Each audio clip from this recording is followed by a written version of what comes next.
Welcome to the Asturian town of Arriondas in northern Spain for the descent of the River Sella, the traditional opening to a festival week of canoe and kayak racing with no less than 7 races in the space of just 10 days, in which paddlers from around the world test themselves over both marathon and sprint distances, and in one case actually race upriver against the stream. Today, though, we concentrate on the oldest and most prestigious of the races, the 20-kilometre descent of the Sella, now in its 54th year. Quite simply, there's no race like it anywhere in the world. Over 1,000 boats lined up for a Le Mans-style start. And like the athletic marathons in London, Rotterdam and Berlin, there are the serious racers and the fun paddlers, young and old together. The blue ribbon category is the men's K2, the 2-man kayak which last year produced one of the closest finishes ever.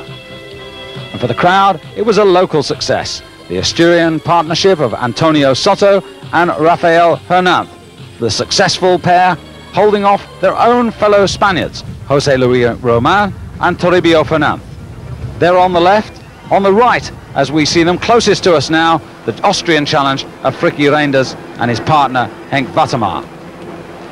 Soto and Hernández, though, proving far too strong for the other 2 partnerships and powering their way to the finish line to record their second success in the space of 2 years. And with it, once again, the honour of having their names carved into the marble slab on the bridge, which records the roll of honour. Well, their victory in a pretty slow time. Slower, as you can see, than the 1988 winners Anderson and Jacoby of Australia, who hold the course record. And it's unlikely that that record will be broken this year, for the water level is much lower than it was in 1988. Well, this year the race is more competitive than ever before. 1,523 paddlers from 25 countries, including the German Democratic Republic and the Soviet Union. Indeed, there are 165 boats from 18 countries challenging for the senior K2 class.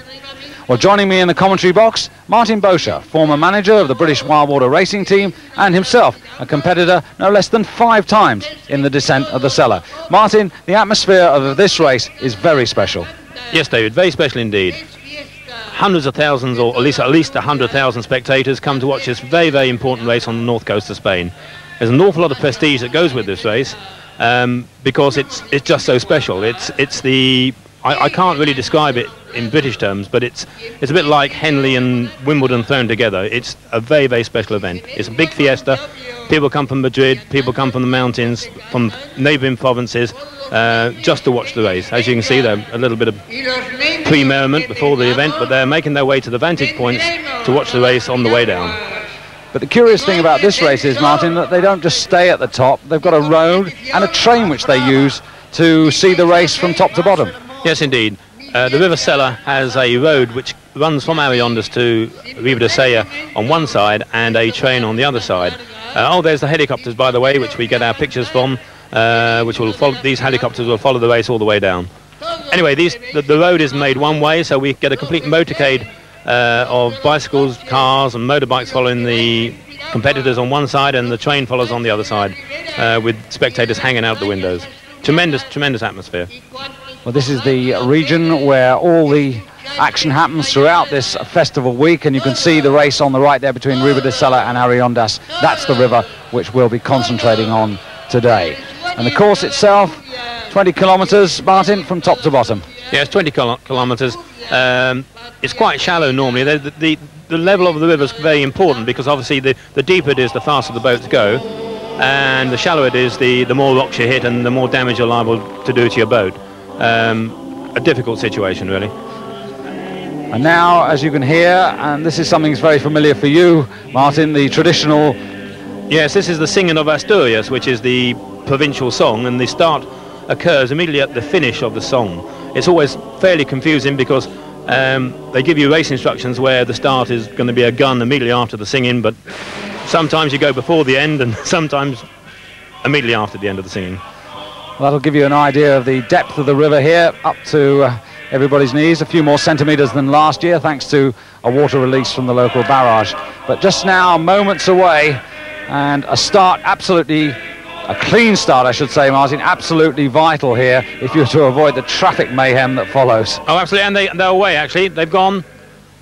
So, yes, an early start to get away quickly is vital. A couple of boats right at the start, they've got away clean, they'll be well away.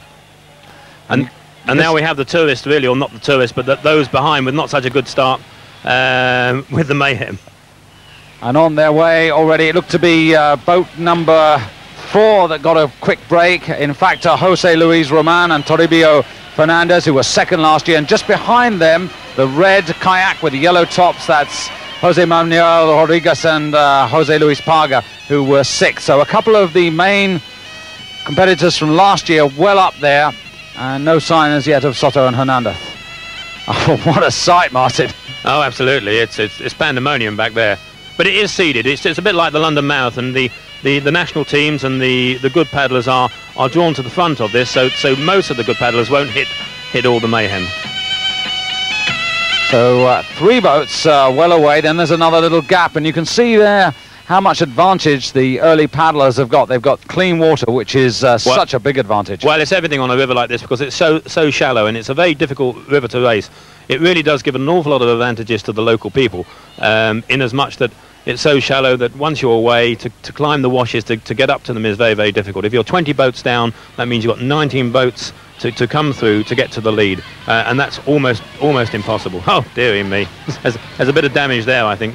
I should point out at this point that although the blue ribboned event is, of course, the K2 for the senior class, there are also individual kayaks, there are canoes, that's where they kneel, as opposed to the kayak where they're sitting forward with a double-bladed paddle. But now, first around the first few meters, there are the clear leaders, but there's still plenty of mayhem there. Some people with spray decks, others with open boats, and taking on quite a bit of water, some of the early ones. Well, yeah, there's a lot of strategy here, whether to have a spray cover or not to have a spray cover, or to have a self-bailer, or to have a pump. Most people actually sort it out for themselves and decide, they prefer to do it one way or another.